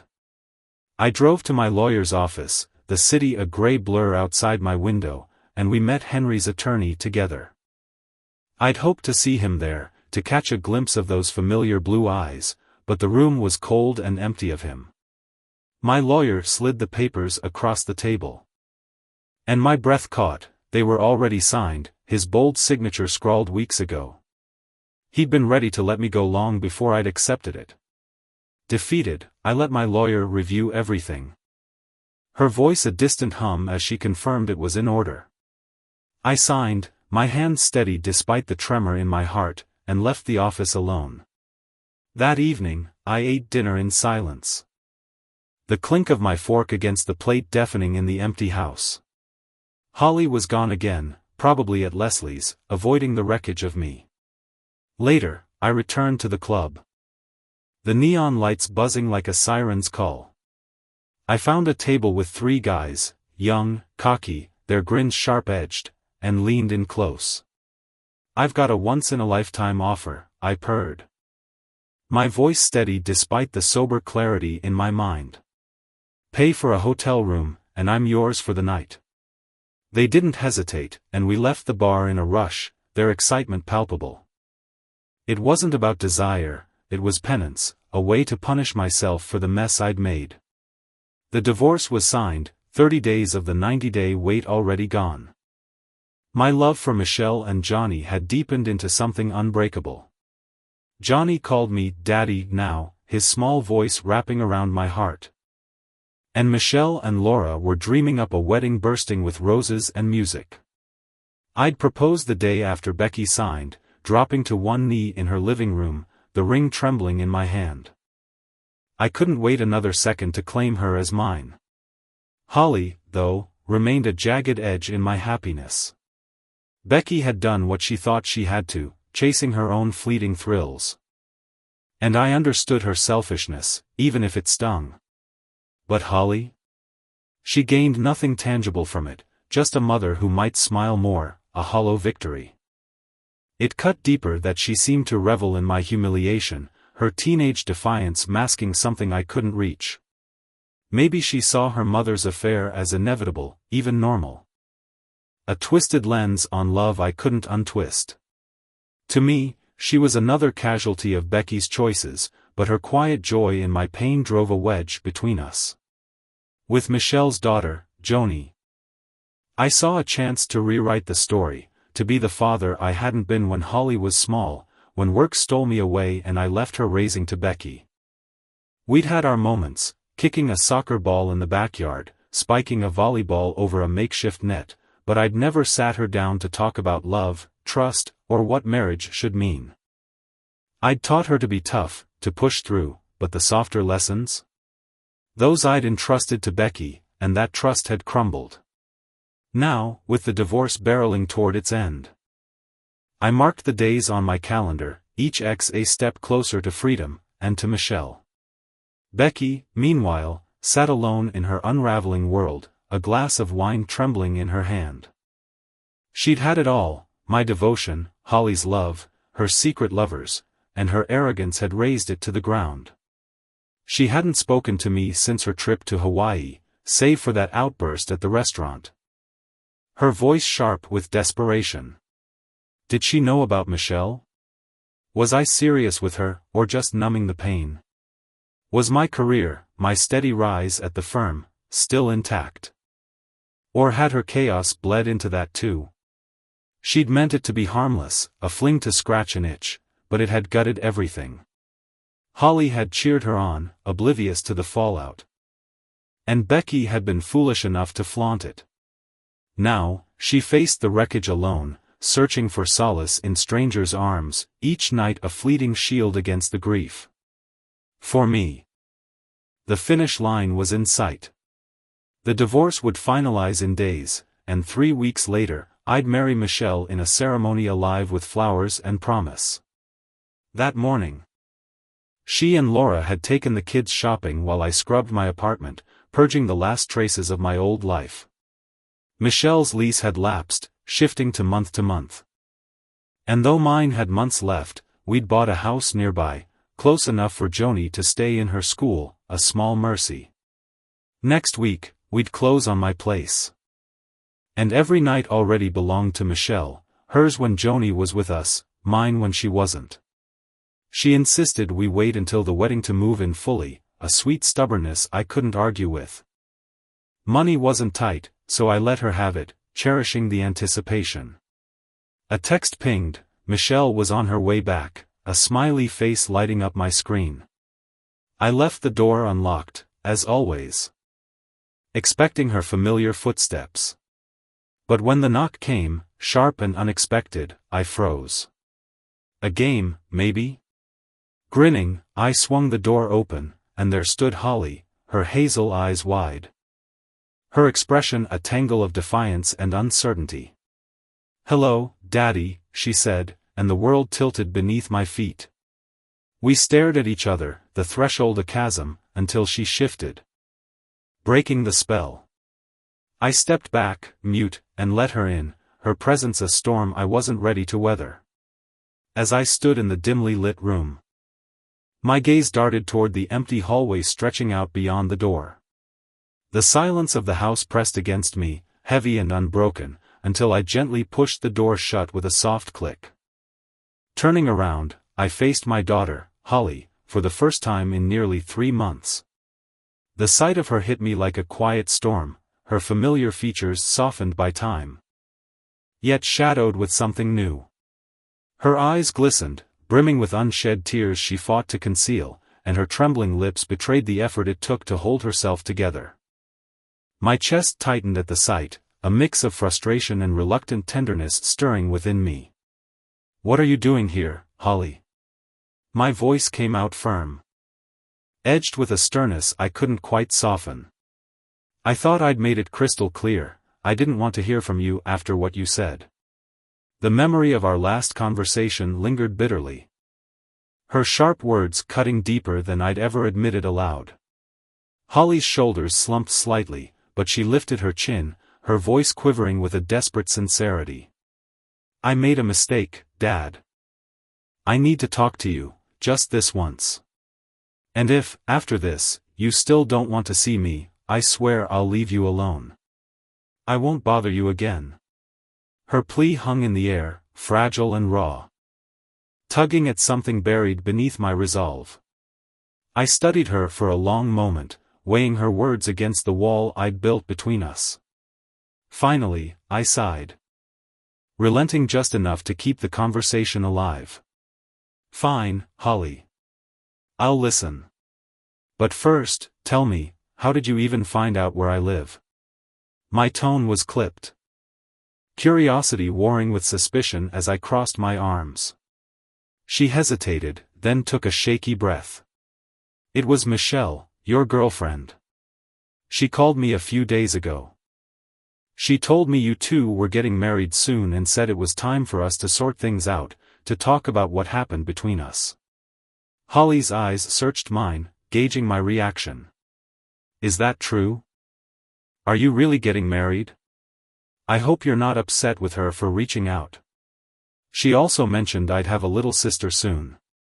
Her voice softened at that, a flicker of wonder breaking through her unease. The shift in her demeanor caught me off guard. This wasn't the same defiant, dismissive girl I'd clashed with months ago. That Holly had been all sharp edges and reckless confidence, her words dripping with disdain. Now, there was a vulnerability in her posture, a quiet maturity that piqued my interest enough to let this play out. I gestured toward the worn leather sofa in the corner of the room. "Sit down, get comfortable," I said, my tone thawing slightly. "Let me get us something to drink." I moved to the kitchen, pulling 2 glasses from the cabinet and filling them with iced tea, the ice clinking softly as it settled. Returning, I handed her one and sat across from her, the cool glass grounding me as I met her gaze. "All right, Holly. What do you want to say?" She clutched the glass tightly, her knuckles whitening as she began. "Dad, I regret everything, how it all fell apart, the things I said, especially that last fight. I was so sure Mom deserved better. That you were the selfish one for hurting her. I was wrong, and I hate that it took me so long to see it." Her voice cracked, and she blinked rapidly, trying to keep her composure. I leaned back. The weight of her confession settling over me. "What changed your mind?" I asked, genuinely curious now, my earlier irritation giving way to a need to understand. Holly swallowed hard. Her fingers tracing the rim of her glass as she gathered her thoughts. "A lot of things, really. The first was when Dean broke up with me. You and Mom always seemed happy together, at least back then, and I thought he and I had something like that. But it fell apart just a few weeks after you left." Her voice grew distant, tinged with the ache of that loss. Even then, I clung to this ugly picture I'd painted of you in my head. I wasn't ready to let it go. "When did this happen with Dean?" I pressed, leaning forward slightly, my protective instincts stirring despite myself. "Right after you moved out," she said, her eyes dropping to the floor. "But that wasn't all. Then Mr. Harrington, he was my teacher, got fired. Word got out about why, and soon everyone at school knew. Mom couldn't help me financially anymore, so he stepped in. He started paying for everything, my clothes, my phone, even food. But it came with a cost. He began pushing me to do things. Sexual things." Her voice faltered, and she looked away. Shame and fear mingling in her expression. Fury surged through me, hot and immediate, my hands clenching into fists. "I need to talk to Dean's parents about this," I said, my voice low and taut. "I've known them since before you two even started dating. They'd never stand for this." I pictured them, Tom and Linda, decent people who'd raised their son with care. Then my gaze snapped back to Holly, searching her face. "And you? Did he?" "No, Dad," she interrupted quickly, her wide, innocent eyes locking onto mine, the same eyes I remembered from her childhood, before all this mess tore us apart. "I didn't. I couldn't." Relief flooded me, easing the knot in my chest. Though the anger still simmered. "What else happened?" I urged, sensing there was more she needed to unload. She took a deep breath, steadying herself. "I kept defending Mom, even after everything. Dean asked me if her actions meant I'd cheat on him someday too. I didn't know what to say, I just froze. He took my silence as a yes, and that was it. He ended things right there." She paused, her brow furrowing as she replayed the moment in her mind. "Looking back, would I change it? Would I cheat on someone just because Mom tried to make it sound okay? No, Dad. I wouldn't. I see now that's not the way to handle things. Back then, I might have said it depends, that maybe things wouldn't have ended up like this between you and Mom if I'd seen it differently. But now? No. I know it's wrong." Her repeated use of "Dad" struck me. Each time she said it, it carried a weight, a longing that echoed in my mind long after the words faded. I nodded slowly, a quiet pride swelling in me. "That's good, Holly. I'm glad you're seeing it clearly. Anything else?" "Yes, Daddy," she said, her voice softening with a childlike earnestness that tugged at my heart. "I've been spending a lot of time with Leslie's parents. Just talking, mostly. I've lost so many friends over this whole mess, but Leslie's family, they've stuck by me. I told them what Mom always said, that a woman spends her whole life taking care of her family and never gets anything for herself. But they didn't buy it. They said she was a bad wife and a terrible mother for what she did. And honestly, I can't argue with that." She paused, fidgeting with the edge of her sleeve. "They told me about wedding vows, real promises, not just words. They shared their own story, too. When Leslie was little, Mr. P got really sick. He told Mrs. P he'd understand if she needed to find someone else for physical stuff. He didn't want her to feel trapped.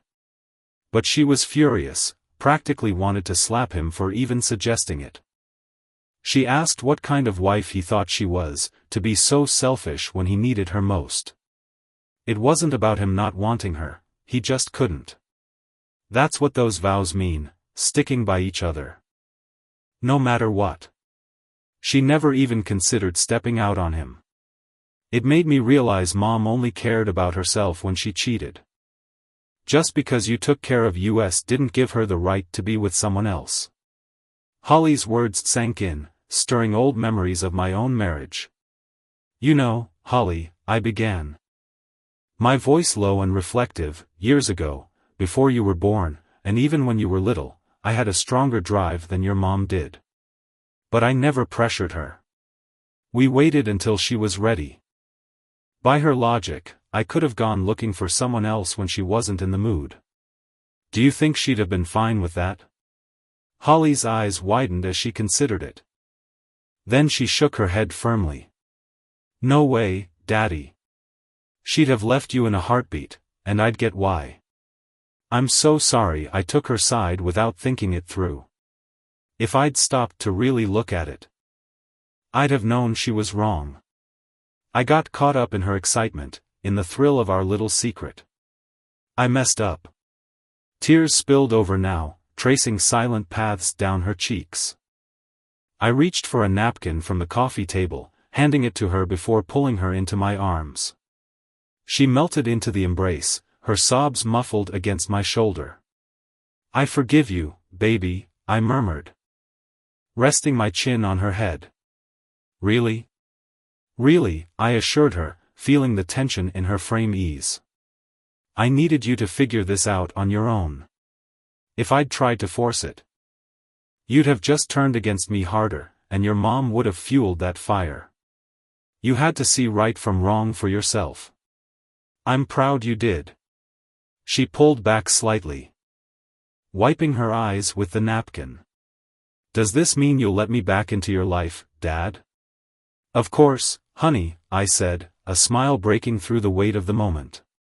In fact, I've got a wedding coming up soon, and I'd really love for you to be there. I know Michelle already asked you to be a bridesmaid, Leslie too, right? Her face lit up. A genuine spark of joy cutting through the lingering sadness. Yeah, I can't wait.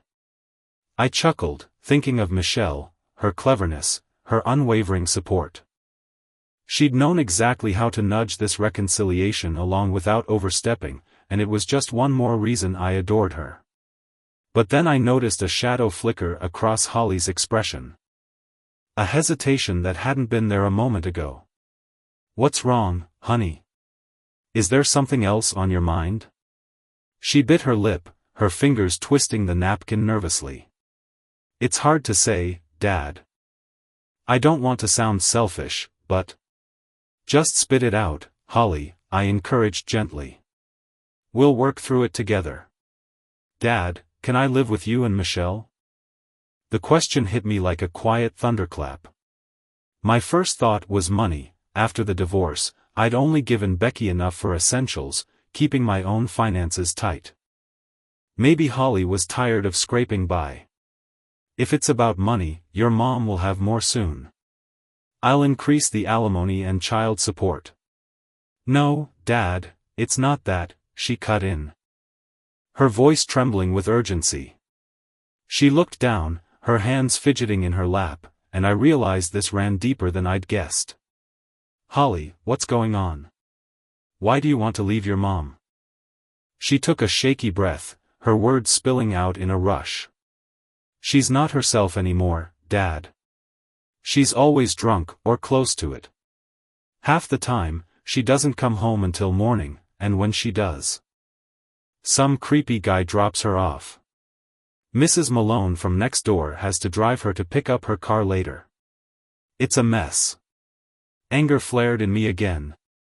Not out of jealousy, I was long past caring about Becky's choices for herself, but out of fear for Holly's safety. Does she bring men into the house? I asked, my jaw tight. I don't know. Holly admitted, her voice small. I've never seen them inside, but maybe when I'm not there. I've been staying at Leslie's a lot lately. Good, baby, I said, reaching out to squeeze her hand. Of course you can stay with us. But we can't let this go on. Your mom's putting you at risk, and that's not okay. I grabbed my phone and shot a quick text to Michelle, asking her to come over as soon as she could. We were still on the sofa, Holly resting her head on my shoulder, when the front door opened. Johnny, Michelle's scrappy little terrier, bounded in first, followed by Michelle herself. She grinned at us, her warm presence filling the room. So, I guess the wedding's still on? You're not mad I invited Holly? You're not getting out of marrying me that easily. She plopped down on Holly's other side, and Johnny scrambled into my lap, his tail wagging furiously.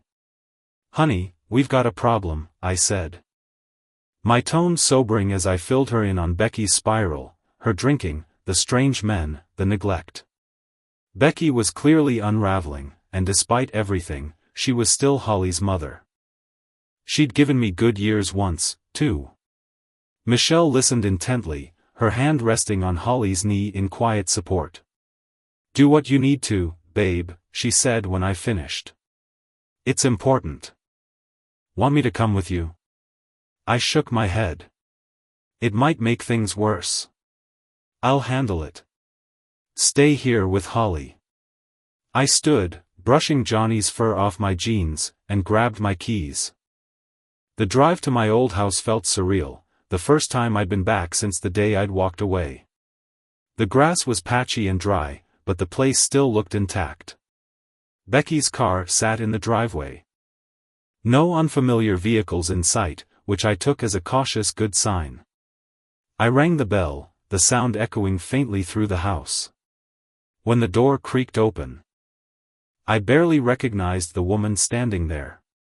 Becky's hair was a tangled, greasy mess, her frame gaunt beneath a faded robe that hung off her like a shroud. Her eyes widened, a flicker of hope igniting in them. Henry? Oh my God, honey, you're back. Please tell me you're taking me back. I'll do anything. No, Becky, I said firmly, cutting off her desperate ramble. I'm not here for that. But I do want to help you. Holly told me what's been going on. You can't keep living like this. She blinked at me, confusion clouding her face as she tried to process my words. Then, like a switch flipping, her tone sharpened. You've talked to Holly? You've forgiven her, let her back into your life? What about me, Henry? Where's my forgiveness? I forgive you, Becky, I said, keeping my voice steady. But that doesn't mean I'm taking you back. Then why won't you? She cried, her voice rising into a frantic plea. I love you, Henry. I need you, please. Becky, stop. I snapped, louder than I intended, hating the way it made her flinch. I'm not here to fix us. I'm here to help you get yourself together. She was trembling now, tears streaking her hollow cheeks, and I knew I couldn't leave her like this. I guided her to my car and drove straight to the emergency room. Her blood alcohol level was dangerously high, and after a quick consult, they admitted her for a mandatory 72-hour hold, deemed a danger to herself. While she was there, Michelle and I threw ourselves into research, scouring the web for rehab options. We visited a handful of centers, weighing each one carefully before settling on a program that felt right. It'd have to be her choice to go. But I clung to a thin thread of hope that she'd see the lifeline we were offering, and take it. 7 years have slipped by since that unforgettable day when I steadied myself to walk Holly down the aisle, her arm linked with mine, her white gown trailing behind her like a whisper of dreams. She was about to marry the man she'd loved for 4 years, a milestone that felt both surreal and inevitable. As I paced beside her, my polished shoes tapping against the wooden floor of the church. My mind wandered back through the tangled threads of our family's journey, a path riddled with thorns but somehow, against all odds, blooming with resilience. We'd weathered storms, Michelle and I. And here we were, still standing together, our love a quiet fortress amid life's chaos. Michelle, my radiant wife, sat in the pew reserved for the mother of the bride. Her hands resting gently on her lap, her smile a mixture of pride and tender exhaustion. 8 months pregnant now, she glowed with a beauty that seemed to deepen with every passing day. Her swollen belly a promise of new life, another girl, we'd learned.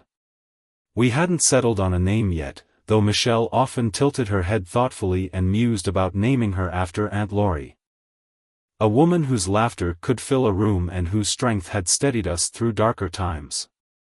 I caught Michelle's eye as I guided Holly forward, and in that fleeting glance, I saw the unspoken history of our years together, nights of whispered fears, mornings of shared coffee, and the unshakable bond that had carried us through. Beside Michelle sat Becky. Her presence a bittersweet chord in the symphony of the day. Becky, with her chestnut hair pulled back and a faint tremble in her hands, shared that mother of the bride seat. A symbol of grace I hadn't expected to witness. Her husband, Martin, sat just behind her, his broad shoulders squared, his gaze fixed on the ceremony with a quiet intensity. Martin was a man of few words, but his steady demeanor spoke volumes. He'd been Becky's rock when she'd faltered, and now here they were, part of our extended tapestry. Becky's road to redemption had been a jagged one. Her first stint in rehab had crumbled like dry leaves, leaving her hollow and lost.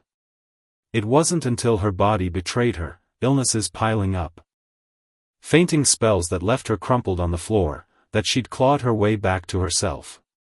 This time, she'd fought for it. And the victory shone in her softened eyes as she watched Holly take her vows. Holly herself was a vision, her auburn hair cascading in loose waves. Her eyes alight with a joy that seemed to radiate through the stained glass windows. But it was Johnny, standing as her maid of honor, who stole a piece of my heart that day. At 15. Johnny was a whirlwind of adolescence, her purple satin dress hugging her frame as she stood tall beside her sister. She worshipped Holly with a devotion that bordered on reverence. Her gaze flickering between pride and a touch of envy as Holly stepped into this new chapter. Johnny wasn't allowed to date yet, Michelle and I had drawn that line firmly, but she'd chatter endlessly about the boys at school. Her voice bubbling with excitement over fleeting crushes that bloomed and faded within the confines of the classroom. I'd catch her sometimes, sprawled on the living room rug with a book, pretending not to care, but her sly smiles betrayed her.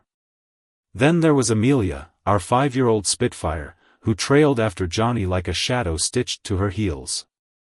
With her unruly curls and a grin that could melt ice, Amelia idolized her big sister almost as fiercely as Johnny idolized Holly.